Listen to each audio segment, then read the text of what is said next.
মাংস ধুয়ে নিয়ে নিয়েছি।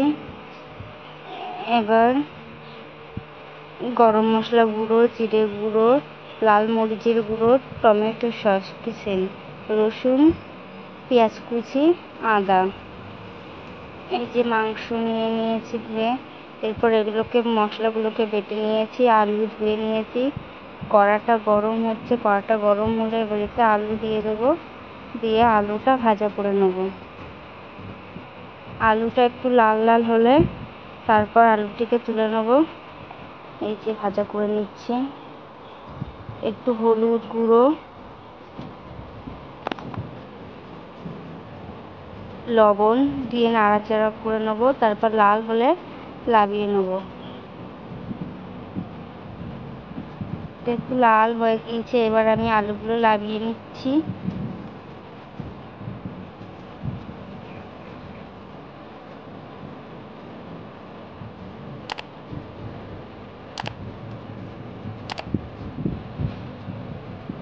এই যে আলুটা নামিয়ে নিয়েছি। এরপর কড়াইতে আর একটু তেল দিয়ে নেব মাংসর জন্য। কড়াইটা তেল গরম হয়ে গিয়েছে। এবার এতে তেজপাতা, শুকনো লঙ্কা এবং জিরে দিয়ে নেব। জিরেটা দেওয়া হয়ে গিয়েছে। এবার এগুলোকে একটু ভেজে নেব। তারপর এতে দিয়ে দেব পেঁয়াজ কুচি। পেঁয়াজগুলো সবটা দিয়ে নিয়েছি। নিয়ে একটু ভালো করে ভাজা করে নেব পেঁয়াজটা। আমি যেভাবে মাংস রান্না করছি এভাবে মাংস রান্না করে খেয়ে দেখবেন, ভালো লাগবে।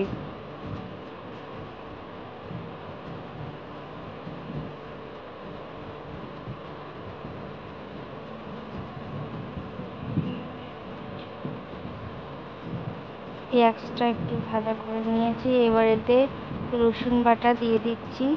দিয়ে পেঁয়াজ আর রসুনটা আর একটু ভালো করে ভাজা করে নেব।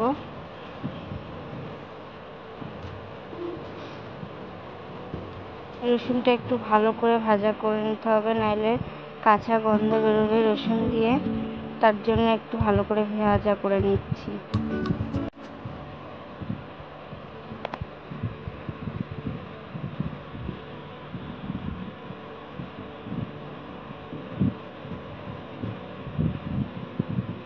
হলুদ গুঁড়ো,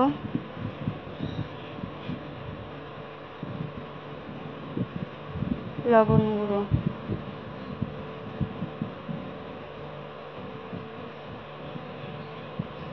দিয়ে একটু ভালো করে ভাজা করে নেব। দেখো আমার প্রায় ভাজা হয়ে গিয়েছে পেঁয়াজটা, রসুনটা।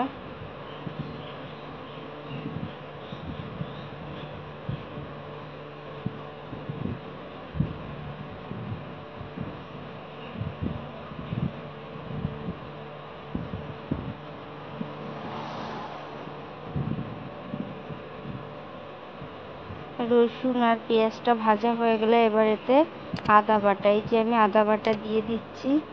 আদা, রসুন আর পেঁয়াজটা আবার ভালো করে একটু কষিয়ে নেব।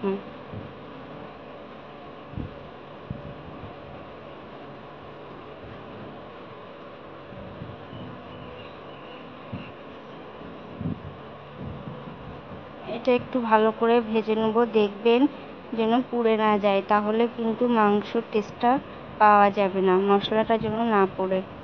হালকা ভাজা ভাজা হলে তারপর ওতে মাংস দিয়ে দেবেন।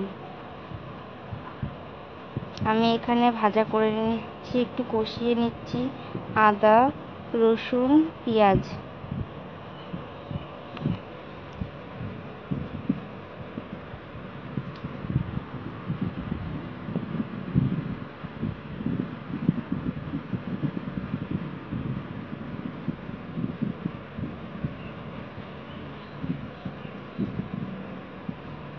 আমার কষানো প্রায় হয়ে গিয়েছে। এবার আমি মাংস দিয়ে দেবো। এই যে আমি মাংসটা দিয়ে দিয়েছি। এবার ভালো করে নাড়িয়ে নেব, যেন মশলাটার সাথে মাংসটা বেশ ভালো করে মিক্সড হয়ে যায়। সব মাংসের সাথে যেন মশলাটা ভালো করে মিক্সড হয়ে যায় সেইভাবে নাড়াচাড়া করে মাংসটা কষিয়ে নিতে হবে।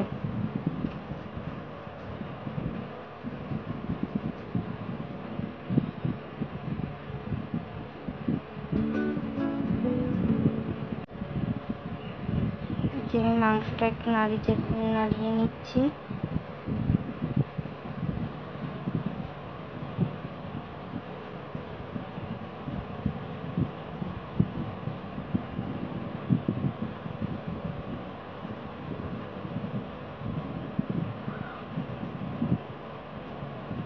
এক হাত দিয়ে ফোন ধরে ভিডিও করছি তো একটু অসুবিধা হচ্ছে, কারণ আমার এখন স্ট্যান্ড কেনা হয়নি তার জন্য। এবার আমি এতে হলুদ,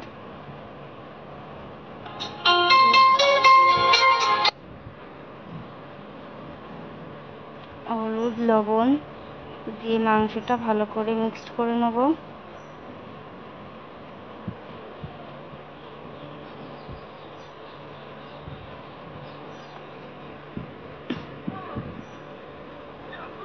এবার আমি কিষান সস ওতে দিয়ে নিচ্ছি। কিষান সসটা দিয়েছি কারণ আমার বাড়িতে টমেটো আনা নেই, তার জন্য আমি কিষান সসটা দিয়েছি।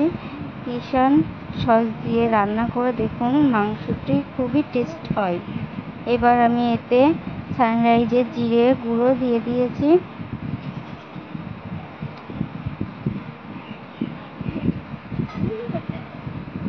তারপর এতে দিয়ে নেব লঙ্কা গুঁড়ো, তারপর গরম মশলার গুঁড়ো,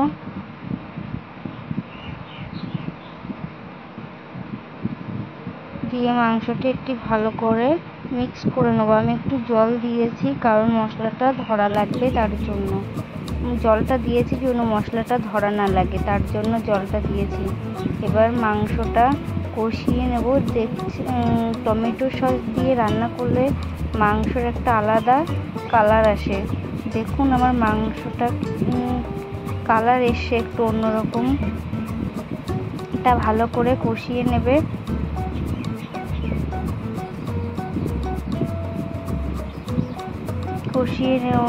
আমি এবার এতে আমার ভেজে রাখা আলুটি দিয়ে দিচ্ছি।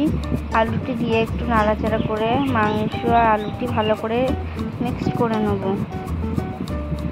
মাংস আলুটি ভালো করে কষিয়ে নেব।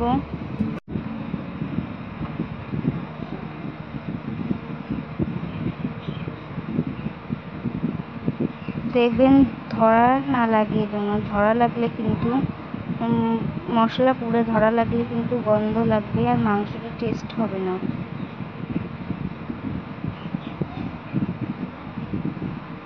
আমার মাংসটা প্রায় দেখুন কষানো হয়ে গিয়েছে।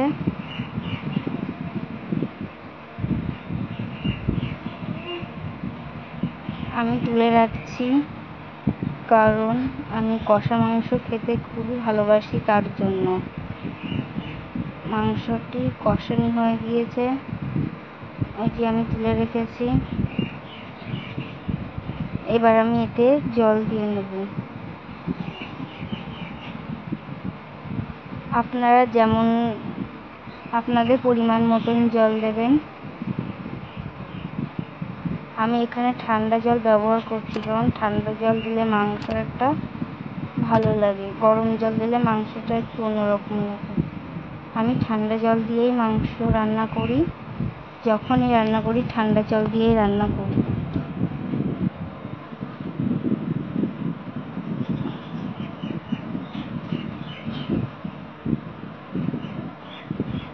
আমি এবার আমার মাংসটা ঢাকা দিচ্ছি।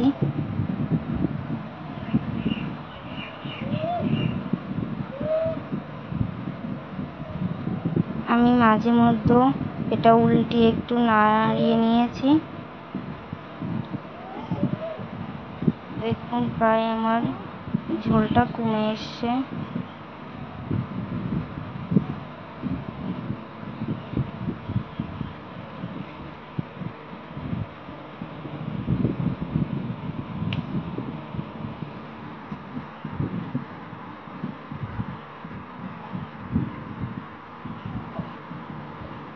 আপনারা যেমন পরিমাণে ঝোল দেবেন তেমনই ঝোল রাখবেন। আমি আবারও ঢাকা দিয়ে নিচ্ছি মাংসটি। এই যে আমার মাংস রান্না প্রায় কমপ্লিট হয়ে এসছে। আর একটু ঝোল কমে এলে আমি নামিয়ে দেবো। আপনারা আপনাদের প্রয়োজন মতন ঝোল রাখবেন, আপনারা কেমন পছন্দ করেন।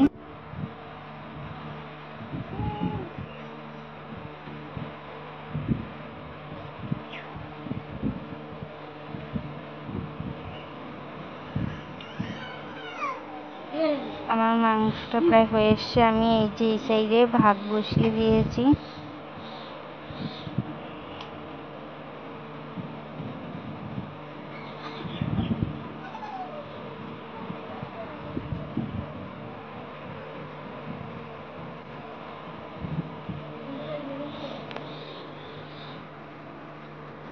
আমার হয়ে এসছে মাংসটা, এবার আমি নামিয়ে নেব।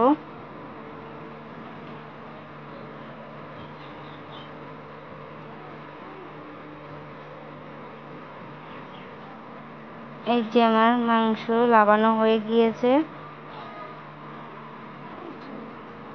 এভাবে রান্না করে খেয়ে দেখুন, খুবই টেস্টি। আমাদের তো খুবই ভালো লাগে। এই যে আমি ভাত বেড়ে নিয়েছি, ভাত, ডাল, মাংস, ডালের সাথে ভাজি, পেঁয়াজ, লেবু ও লঙ্কা এইভাবে বেড়ে নিয়েছি।